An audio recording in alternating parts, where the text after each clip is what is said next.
টাকা দুধ পাওয়া যায় কখন? সকালে? সকালে বিকালে, সকাল বিকালে, আর্নিং আর মর্নিং। ও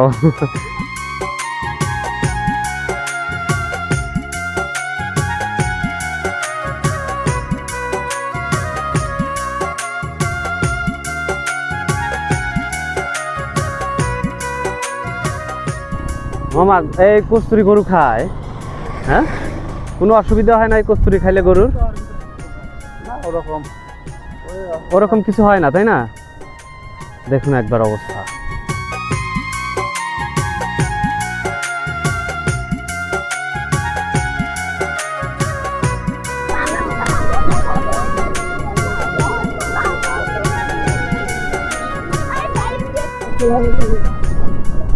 এই বাড়িগুলো উঁচু হওয়ার কারণ হচ্ছে এখানে বর্ষার সময় পানি কত দূর উঠতে চলে যায় আর কি, এই জন্য এই বাড়িগুলা এত উঁচাই করা, বর্ষার পানি আসে।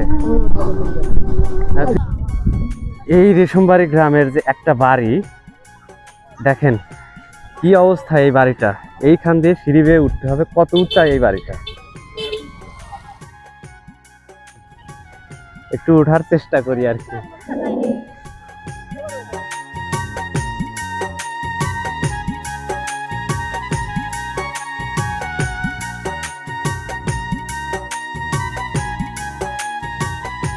ধরে ধরে পিছলা অবস্থা, এইভাবে উঠতে হয়, বাড়ির ভিতরে না যাই।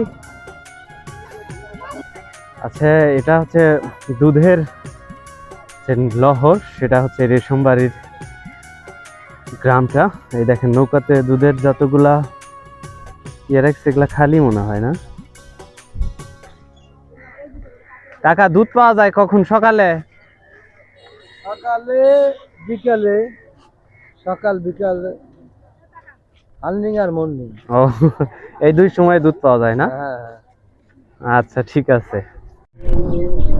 এটা হচ্ছে রেশমবাড়ি গ্রাম। এই গ্রামটার ভিতর দিয়ে এখন হেঁটে চলে যাচ্ছি, আর আপনাদেরকে গ্রামের একটু ভিউ দেখানোর চেষ্টা করতেছি। উঁচু উঁচু বাড়ি, আর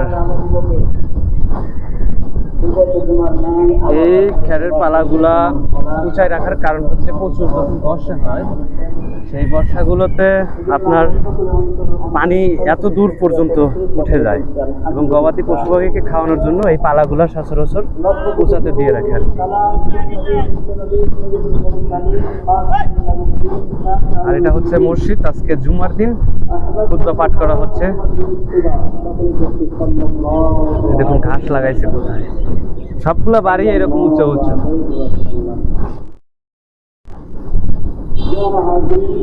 আস্তে মামা, একটু আস্তে। এটা এই রেশমবাড়ি গ্রামের মসজিদ।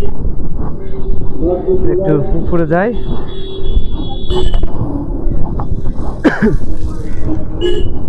নিজের চোখে দেখলে বিশ্বাস করবেন। এই দেখুন, পুরো সব বাড়িগুলোই এরকম উঁচুতে করা। গোবরের গন্ধ আর ঝিরি ঝিরি বৃষ্টি, একদম খুবই বাজে অবস্থা। এরা সবাই আসছে হচ্ছে এখানে ঘুরতে। এই যে দেখুন, সবগুলা বাড়িগুলোতেই এই যে এত বড় বড় করে পালা দিয়ে রাখছে বর্ষা আসার আগ মুহূর্ত।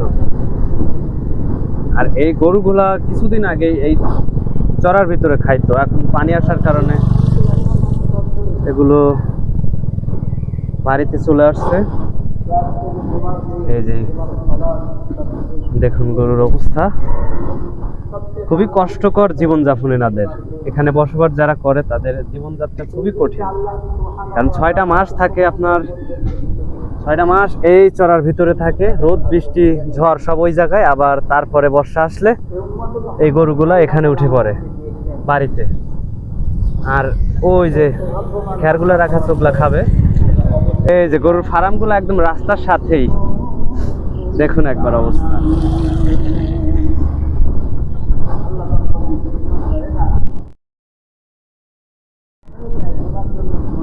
গরুকে খাওয়ানোর জন্য ওনারা কচুরি পানা এগুলো রেখে দিয়েছেন এখানে।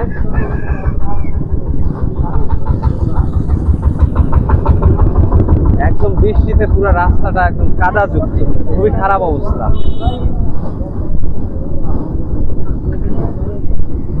এই দেখুন, এই পুরো গ্রামটা এরকম, খেরের পালাগুলো সবগুলো উঁচুতে রাখা আর কি।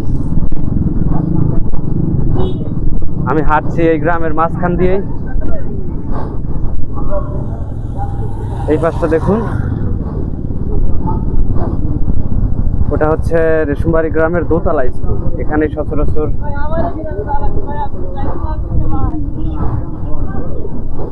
এটা হচ্ছে স্কুল। এখানে রেশমবাড়ি প্রাথমিক দুগ্ধ উৎপাদন কেন্দ্র। এখানে যাই হোক, রাস্তার অবস্থা একদম খুবই বাজে। আমাকে দেখে দুইটা ভাই দাঁড়াইছে। ভাই একদম খারাপ অবস্থা ভাই।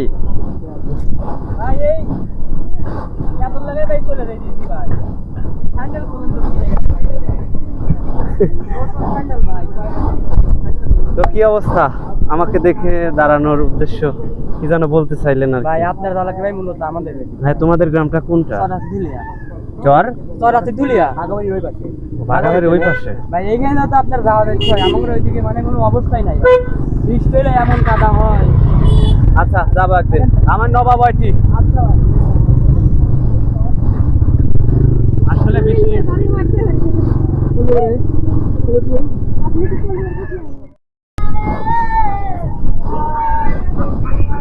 এখানে প্রাথমিক দুগ্ধ উৎপাদন কেন্দ্র আর কি। এখানে সকালবেলা সব দুধ জড়ো হয় আর কি। এখন সবগুলোই ফাঁকা, কিছু নেই। বিকেলে মনে হয় যাবে, বিকেলে আর সকালে যায়। এই নৌকায় করে বাঘাবাড়ি ঘাটে যায় এই দুধগুলো। এই যে নৌকা যেখানে দাঁড়িয়েছিলাম এই পাশটাতে, এখান থেকেই দুধের যত সরবরাহ সকালবেলা এবং বিকেলবেলা সবগুলো দুধ এখানে আসে। আর এই যে নৌকা আছে, এই নৌকাতে লোড করে এই দুধ চলে যায় বাঘাবাড়ি মিল্ক ভিটায়। তো চলুন আমি আবার একটু গ্রামের ভিতরে ঢুকি, আপনাদেরকে দেখানোর চেষ্টা করি পুরো গ্রামের দৃশ্যটা এবং গ্রামের ভিউটা। এক সময় আপনার এই গ্রামের ঐতিহ্য হিসাবে অনেকগুলা নৌকা ছিল।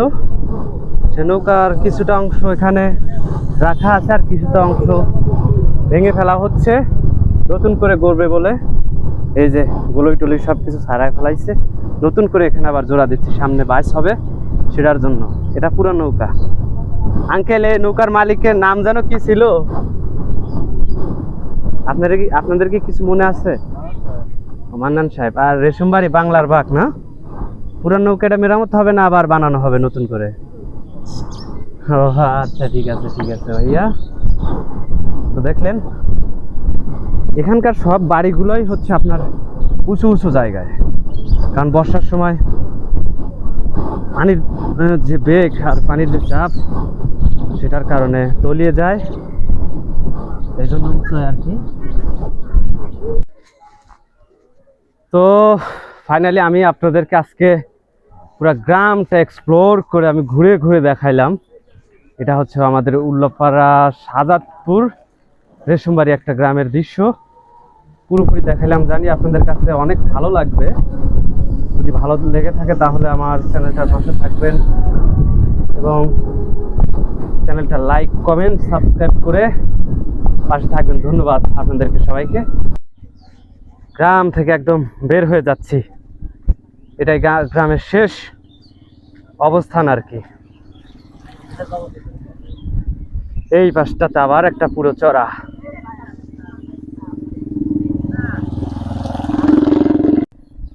যতক্ষণ পর্যন্ত আপনাদেরকে দেখাইলাম গ্রামের পুরো দৃশ্যটা, এই যে গ্রাম শেষ করে বের হয়ে এখন পিচ ঢালাই করা রাস্তার যে হেঁটে আমি চলে যাচ্ছি আমার গন্তব্যে। আশা করি আমার ভিডিওটা আপনাদের কাছে ভালো লাগবে। আর এমন করে হয়তো কেউ দেখায় না আপনাদেরকে।